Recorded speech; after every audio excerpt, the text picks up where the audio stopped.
This is Wide Angle with Ashok Vyas.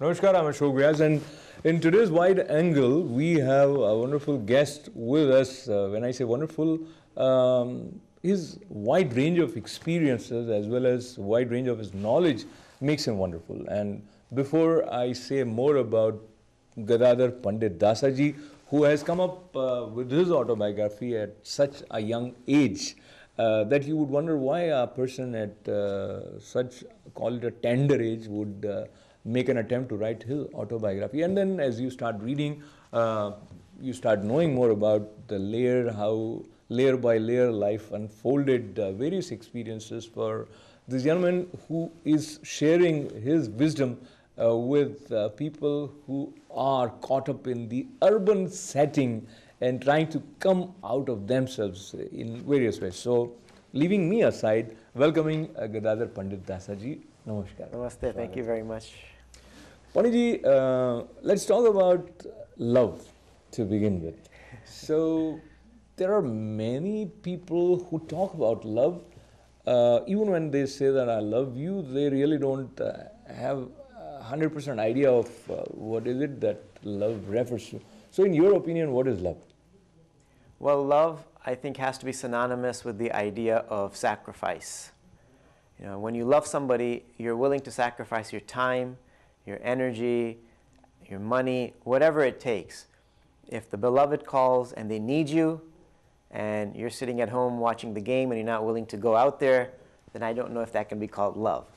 So true love means that you're sacrificing your own comfort and making yourself available and ready to do the needful for the person that you care for. And if we replace the word person with a reference of God, and in your case, if we talk about Lord Krishna, so how it is that love flourishes, and it flourishes to such a wonderful proportion in some human beings, and it fails actually in growing in others. So it is Lord Krishna who is choosing that who is going to be his intense lover. How this relationship with respect to love works? Well, it's explained that the love for God, if you want to call God Yahweh or Jesus or Allah or Krishna, love for God is inherently dormant within every living being. Every living being. And through spiritual practices, what we're trying to do is we're trying to awaken that love. And so ultimately, it's the free will of the individual. Because Lord Krishna is in the heart of everybody. He's waiting for us to turn to him. It's explained that, like a beautiful analogy of two birds sitting in a tree.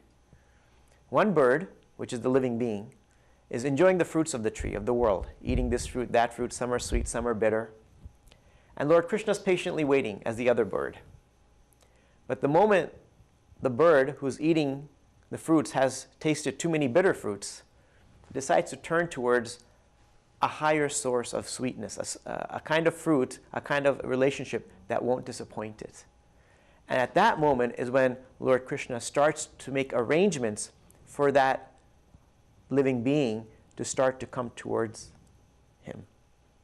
Just like this love between a mother and a child increases, the child is eating, the mother is cooking, but the love is increasing between both of them.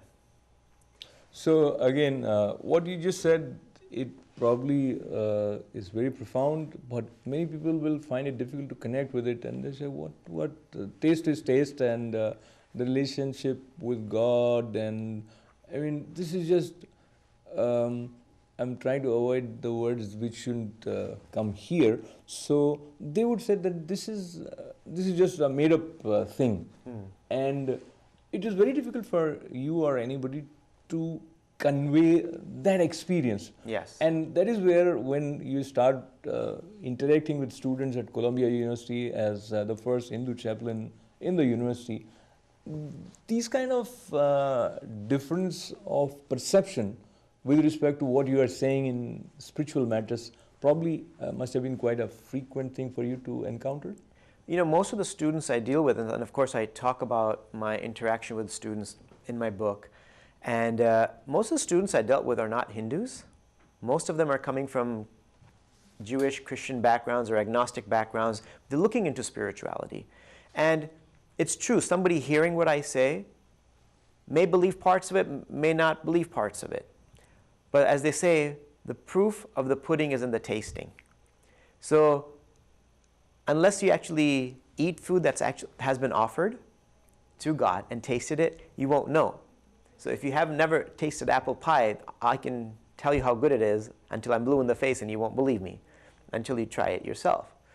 And student after student, thousands of students have come to me and said, this is some of the most amazing food that I've eaten.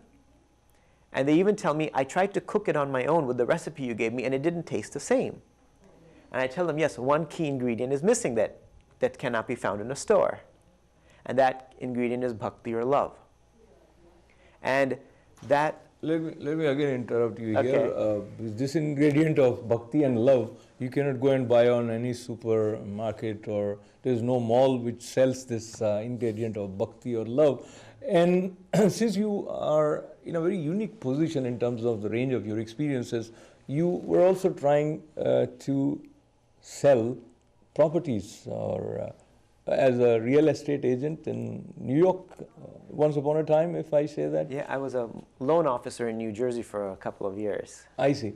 So the mindset that a salesman or someone who has to convince others to buy whatever service or product he has, that mindset and now this mindset. Now here also, if I'm just for the sake of expression, you are selling some ideas to them. Is it comparable or there's no comparison? Well, first of all, as a mortgage salesman, my goal is to charge many fees, as many as possible. When I'm cooking and feeding students, I don't ask for anything. They can leave a donation if they like. Plus, in mortgages, you don't get to live in the house before you buy it. Here, they get to eat free food and make up their minds on their own. And mind you, these are students from Columbia University, very intelligent. They're not from a Hindu faith. Some are agnostic, skeptical, curious, cautious. These are the kinds of students that came, and not that they've become Hindus or anything like that, but they've appreciated, they realized that there's something spiritual in the activity of cooking if it's done with the right consciousness. I'm kind of jumping from one reference to another because this book has so much in it, and I would recommend this to anybody who's interested in the immigrant experiences or someone who wants to know how the practical side and spiritual side can coexist, or what is it that is coming to us from the spiritual side to take care of all the stress that life has to offer on day-to-day basis. So I want to talk to you about your parents, and you mentioned about a wonderful love story. Your father, I get to read that, would climb a pipe 3 stories to meet your mother and things like that. So taking that reference, you were a teenager while you were in LA, and then so from that point of view, having some soulmate of that kind, did it ever occur to you? So when you decide to become a monk and stay by yourself in terms of not getting married, so how that thing connects with your divine pursuits? Well, ultimately we're trying to develop a relationship with God. That's our ultimate relationship. At the same time, we're not neglecting our relationship with our family or friends or loved ones. Like, I'm in touch with my parents a couple times a week. I see them probably every week. I visit them in Jersey City once a week or every other week. I'm in touch with them as much as anyone else. So, there's multiple ways to practice and pursue a spiritual path. Majority of the people will pursue it as a householder, getting married, raising children, working in the outside world, and a very few will practice it the way I'm practicing it. They can both make equal advancement. One's not necessarily better than the other. Wherever one is most comfortably situated and they can really practice, that's what's important. For me, the reason I really like what I'm doing is because it gives me an opportunity to teach others about spirituality in a way that I couldn't do as if I was married. And have thoughts of having a family gone through my mind? Yes. By shaving your head, you don't just shave off all material desires. I wish it was that easy, and I think everybody on the planet would just shave their head. By putting on saffron robes doesn't get rid of your material desires. Has a thought gone through my head? Sure it has. It's just that what I do gives me so much satisfaction. And plus, I've gotten to know so many people, I've gotten involved in so many people's lives and tried to help them. That's given me so much satisfaction. Talking about satisfaction and the place where you could become a medium to convey this sense of deep satisfaction, there is a path that each one probably finds in a different way. In your case, you moved to Mumbai to be in this monastery just for a month to begin with, and you were thinking that once you come back, you'll start off again pursuing what you're pursuing here in New Jersey or America. So what is it that changed in you while you were in Mumbai? Yeah, when I first went there, I literally didn't go there with any intention of becoming a monk. Like zero, not even it was 1%. I just needed a break from life because I'd been through a lot. And I just needed a time to think for myself and be by myself and practice my spirituality and meditate and read scripture. Just take some time for me before I take the next step. And I think it was I didn't realize spiritual life could be so moving. The prayer, the meditation every day, living with other monks who were genuinely happy with what they were doing, I experienced a kind of inner happiness and satisfaction that I had never experienced even when we were millionaires in Los Angeles.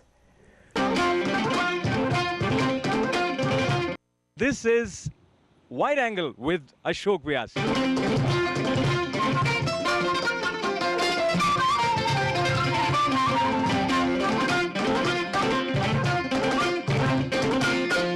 I remember even when we had everything, I always noticed that there was something empty inside of me. When even everything was great, somehow at the end of the day there was a mild emptiness, which I had kind of learned to ignore. Because if you have friends and you're having fun, you assume that that's what life is all about.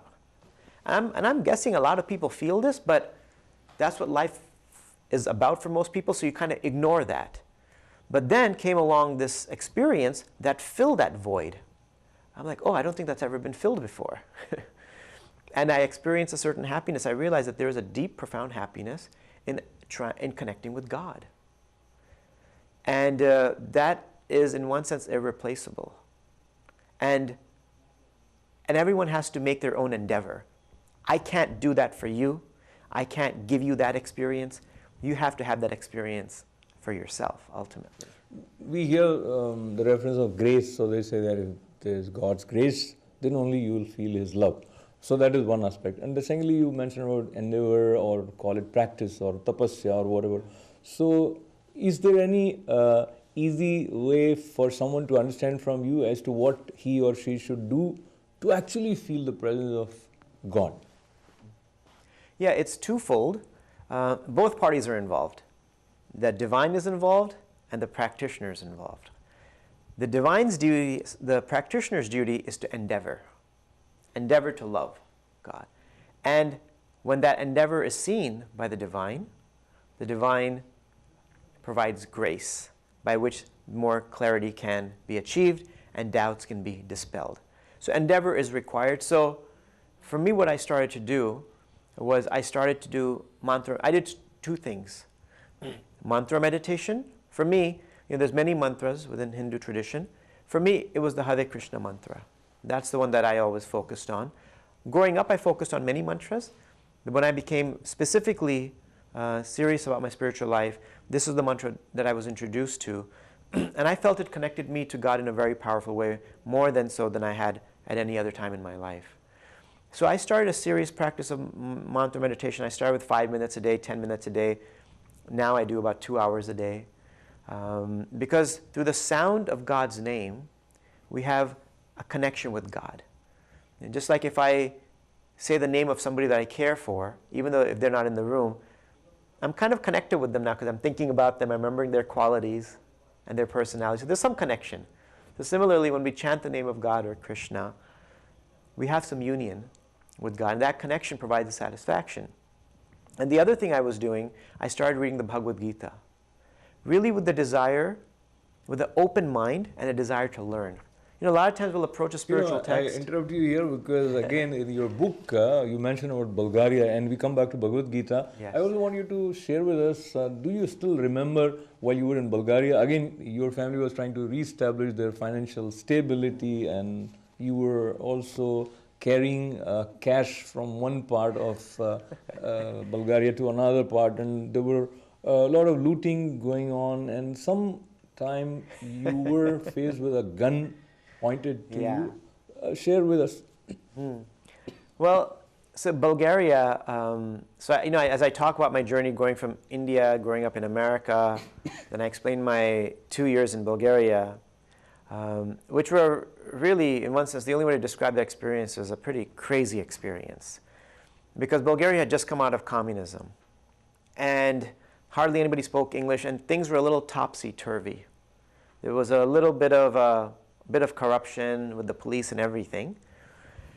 And so, but I was thoroughly uprooted, so I had some time on my hands, so I had brought a copy of the Gita with me. So I thought this was a good time to read because I didn't have the distraction of all the sports that I used to like to play and watching TV and this movie and that movie. So I was reading the Bhagavad Gita whenever I had time, and it really, I was able to connect with it in a very deep way.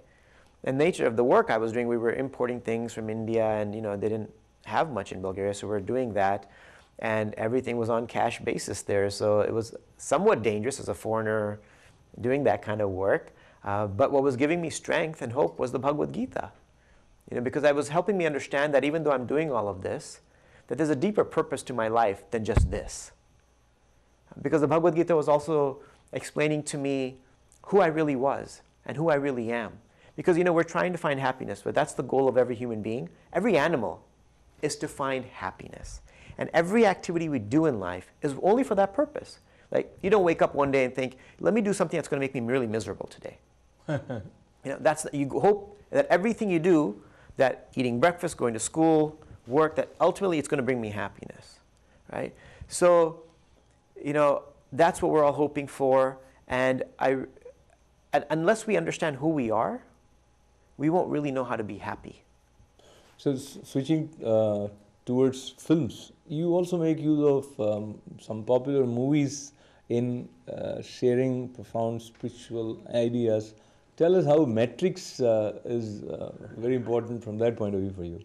Yeah, well, I started lecturing about 12 years ago to American youth, Indian American youth, and anyone else, and working professionals. And I realized that in order for spirituality to really be interesting for people, we have to bring a component of entertainment into it. Because for the modern public that's very, intent on material success, they want entertainment. So in order to combine spirituality and entertainment, I decided, when I saw the film, the movie The Matrix, I saw that it has many spiritual components in it. Because first of all, there's the character of Neo, who's looking for something greater in life, which is kind of like the character of Arjuna, who's confused and he's looking for what his purpose is in life. What is he supposed to do when he's depressed and he's anxiety? Right? And my situation was similar too, when I was going through anxiety and uncertainty. So there's that component of the main character of The Matrix goes through a confusing time, and he's looking for a higher reality. He understands that the reality he's living in presently is not real, it's illusory, it's temporary. He kind of feels this, but he can't fully understand it. So he's always looking. Of course, he's looking on the internet. As practitioners, we look in the Bhagavad Gita. And then ultimately he finds that there is a spiritual reality. And so I was connecting when I show the clips of the movie, I compare it to the teachings of the Bhagavad Gita, and people love that because they get to see a clip of a movie, right. Eat their popcorn, and connect it to the Bhagavad Gita, and then I connect it to also my own experiences of looking for another reality, a deeper meaning in life. So deeper meaning in life, once upon a time we used to think that you have to go to some Himalayan sage somewhere in the cave, or there is certain way to approach them. But now, right here in New York, you can approach him through emails, through Twitter. He's also on Facebook. And so all these modern ways of communicating and connecting are also a part of the system with which spirituality is also approaching you. And before we conclude our conversation, this book, wonderful one, Urban Monk, was recently launched at Rubin Museum of Art. And would you be kind enough to read a little bit Sure, from the book? Definitely. So I'm reading from the very beginning of chapter 5, which is called The Monks of Mumbai. I knew something had to change, but I had no clue what I should do. Our family's financial situation was still very precarious. We had still not recovered from the collapse of our family fortunes in Los Angeles. One day, as I was sitting in the New York temple, looking up at the altar in a mood of desperation, I prayed for something to happen, and something did. The temple president announced that a trip was being organized for those interested in going to visit some of the holy places of India. Right then and there, I knew instantly this is what I had to do. I had to go to India. I desperately wanted to get away from my job, the depressing situation at my home, and the intensely materialistic environment of America. Deep down inside, I knew this was the answer, and I had to follow this calling. I felt as if God had heard my prayers and was giving me the much needed direction. I'd been looking for.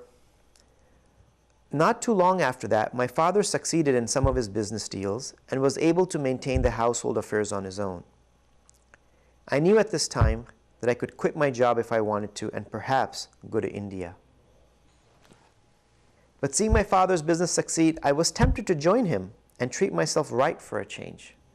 After all, I had experienced pretty serious financial and emotional hardships for almost 8 years since I had left Los Angeles. There was a voice within me saying that this was the small window that had opened up to pursue my spiritual life, and that if I didn't jump through that window and go to India, that window might close and not open up again. So you didn't let that window stay closed, it opened and you went there. And many times we feel that people go to India and they come back and talk about stories of corruption or all that which is happening, jumping and bothering us through headlines of newspapers. And in the book Urban Monk, we come to know that Gadadhar Pandit Dasaji's eyes were also not closed to all that. But essentially, what is it that you are seeking? That is what you probably find.